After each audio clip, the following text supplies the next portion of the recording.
In 2002, the Gilder Lehrman Center at Yale University in New Haven, Connecticut, hosted a national meeting called Slavery and Freedom in New England. This meeting was designed to introduce the UNESCO Transatlantic Slave Trade Education Project to scholars and educators in the United States. Speakers explored the transatlantic slave trade and Connecticut's role in it. Presenters made clear that slavery was not a unique Southern phenomenon, but rather slavery was indeed a national issue affecting the daily lives of citizens and communities across this land. Dr. David Blight, professor of African American Studies and History at Amherst College, put Connecticut's role in the slave trade into a national context with his keynote address.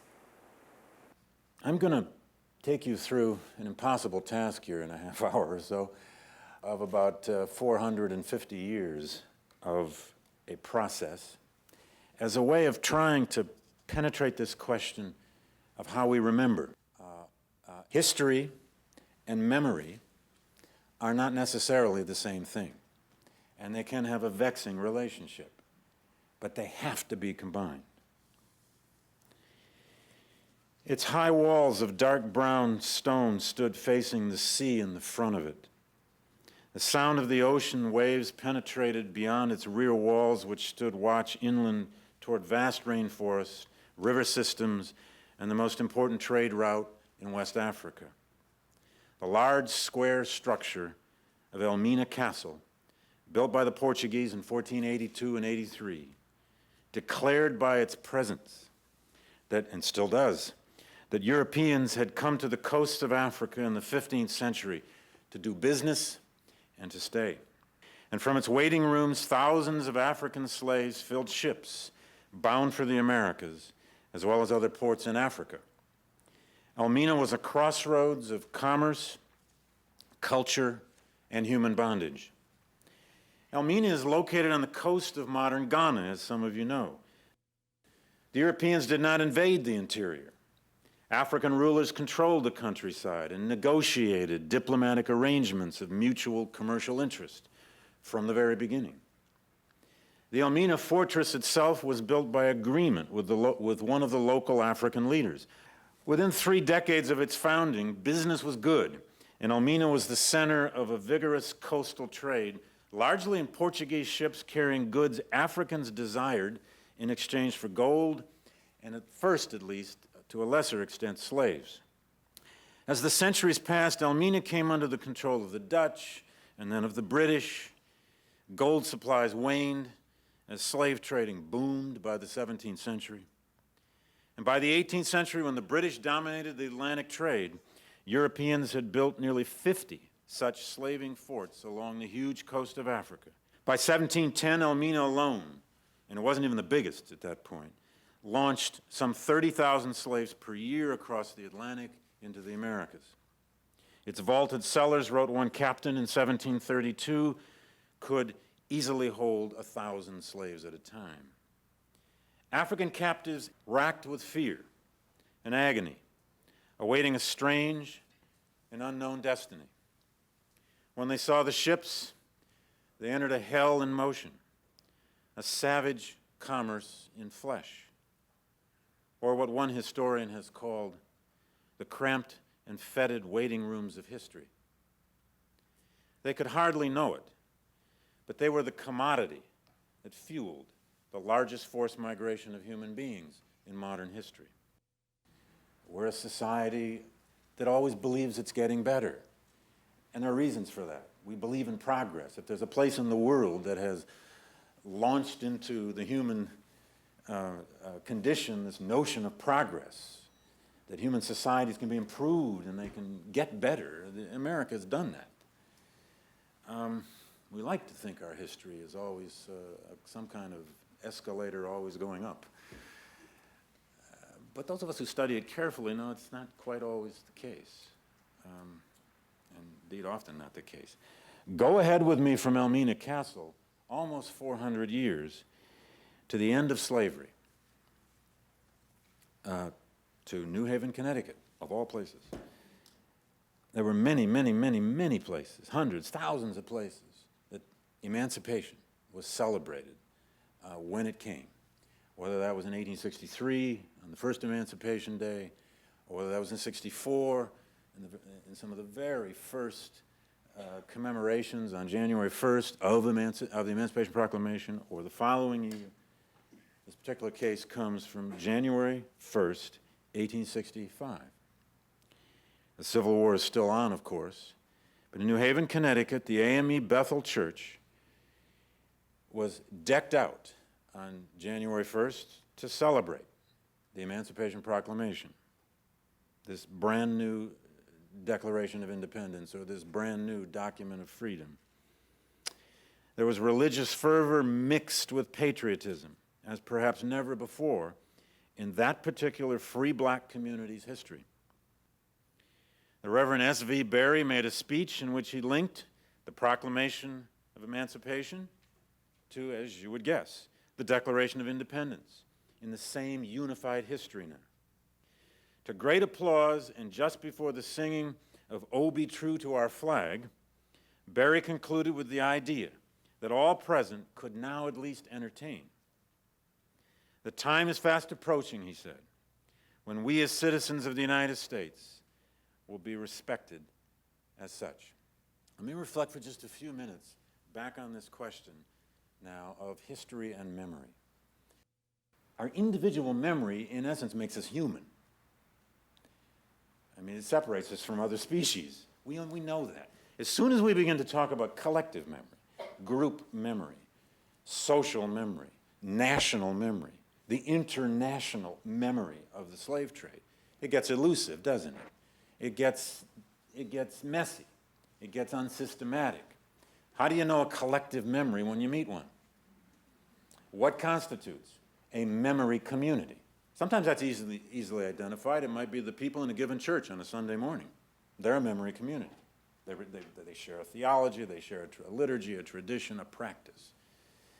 Other memory communities are larger: institutions, universities, towns, nations. All nations have creation stories. All nations are in some ways the narratives, or as someone said earlier, the stories they tell about themselves. What is a story but a narrative developed over time as a kind of collective memory? But let's make a few distinctions between history and memory, just for definitional purposes. History, if you like, is what trained historians do, or what trained history teachers do. It is a reasoned reconstruction of the past rooted in research. It tends to be critical and skeptical of human motives and actions, and it is therefore more secular than what people sometimes refer to as memory. History can be read by or belong to everyone. It's therefore more relative, more contingent upon place or chronology or scale or other matters. Memory, however, is often treated as a sacred set of potentially absolute meanings or stories. Don't take my story away from me. Don't criticize my story. It is sometimes possessed, memory, as a heritage or the identity of a community, and hence its power. Memory is often owned. History gets interpreted. Memory is passed down through generations. History just gets revised. Memory is often coalesces in objects or sacred sites or monuments. History seeks to understand contexts and all the complexities of cause and effect. History asserts the authority sometimes of academic training and recognized canons of evidence. Memory carries the often more powerful authority of community membership and experience. Or as Pierre Nora once put it, memory dictates while history just writes. A way of thinking about history and memory, at least to try it on, is that they're like two attitudes toward the past, or two streams of historical consciousness that at some point have to flow together.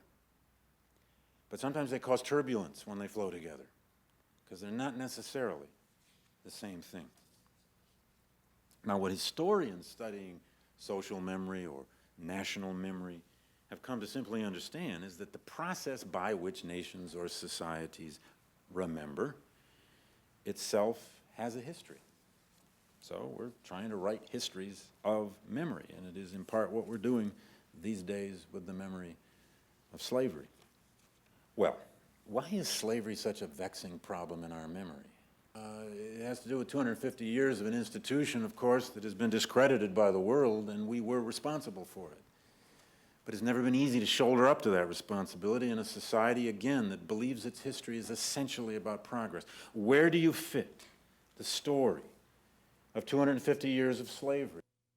Where do you fit a horrible civil war of such enormous loss and death and destruction into a story of progress? But where do you fit that war into our national master narrative? Where does slavery fit in our national master narrative? The Civil War, Emancipation, and Reconstruction, if you can put that whole era together, the era of the end of slavery and the challenges of its legacies, were a kind of anguished birth, or as Lincoln put it, rebirth, of a second American republic. It was in some ways a second American revolutionary era.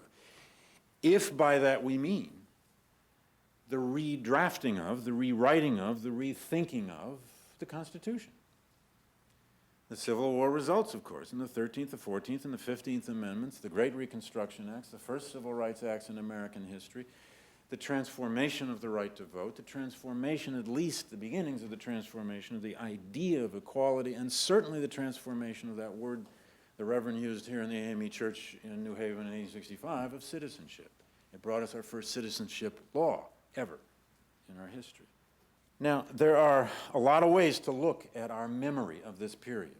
In this book I did called Race and Reunion, I divided, and this is just a way to get your head around it. There are other ways of doing this. But I divided American memory of slavery, the Civil War, and its aftermath into three kinds. And it's at least a way of talking about it. The first kind of memory that developed what you might call the Reconciliationist memory. It took root in the process of dealing at the time with the dead from so many battlefields and hospitals and prisons, those 620,000 dead that affected virtually every family in America. It developed this reconciliationist vision earlier than the bitter history of Reconstruction has sometimes allowed us to believe. A second kind of memory you might call the white supremacist memory. Now, this took root very early in the wake of emancipation and the war. It took root in terror and violence. It took root in the South's counter-revolution against Reconstruction. It took root in the black codes, which were written, of course, within the first year after the war.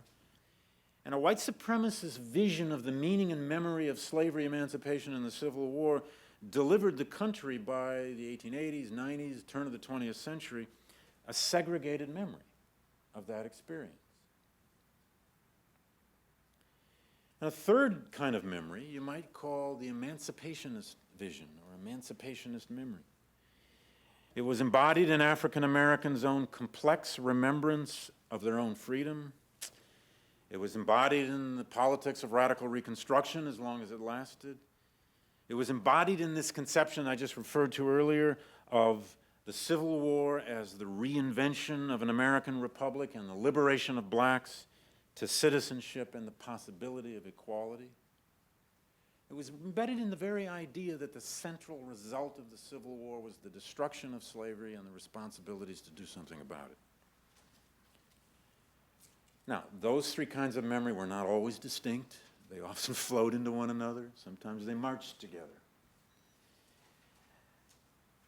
Now, what Americans faced, and in many ways we still do, at the end of the Civil War and in the aftermath of the end of slavery, was, if you like, two awesome tasks. They had to understand the tangled relationship between two profound ideas. One idea was the necessity of healing, and the other idea was the necessity of justice. Both of these had to occur somehow in America in the wake of the Civil War and emancipation. But these two aims of sectional healing, and for that matter, human healing, and racial justice, these two aims never developed in historical balance for at least the 50, 75, 100 years after the end of slavery. And it's that legacy, of course, that we're still facing, we're still dealing with, we're still trying to figure it out. Americans, simply put, have had to work through the meaning and memory of slavery and of the Civil War in the only place we could, and that's in the politics of memory. And as long as we have a politics of race in America, we're likely to have a politics of the memory of slavery and a politics of Civil War memory. Let me end with just one story, just to illustrate, if I can, what happened to the memory of slavery. But so much of what happened to the memory of slavery, as many of you I'm sure may know, is that it became sentimentalized, it became romanticized. The memory of slavery in America floated by the late 19th century into a kind of never-never land of the plantation school of American literature. Or they would have old plantation days. They would have mammy days, where they would commemorate and honor old mammies and old slaves. It was much easier to sentimentalize this story than to face it. If you want to understand what had happened to the memory of slavery and of the Civil War, one of the best ways to look is at the largest blue-gray reunion of Civil War veterans that ever occurred. It occurred at Gettysburg on the 50th anniversary of the battle, July 1st to the 4th, 1913. They gathered 53,000 veterans at the old battlefield. About $2.5 million was allocated by the federal government through the War Department and by the states to put on what was called from its inception a festival of harmony, a peace jubilee, as it was billed.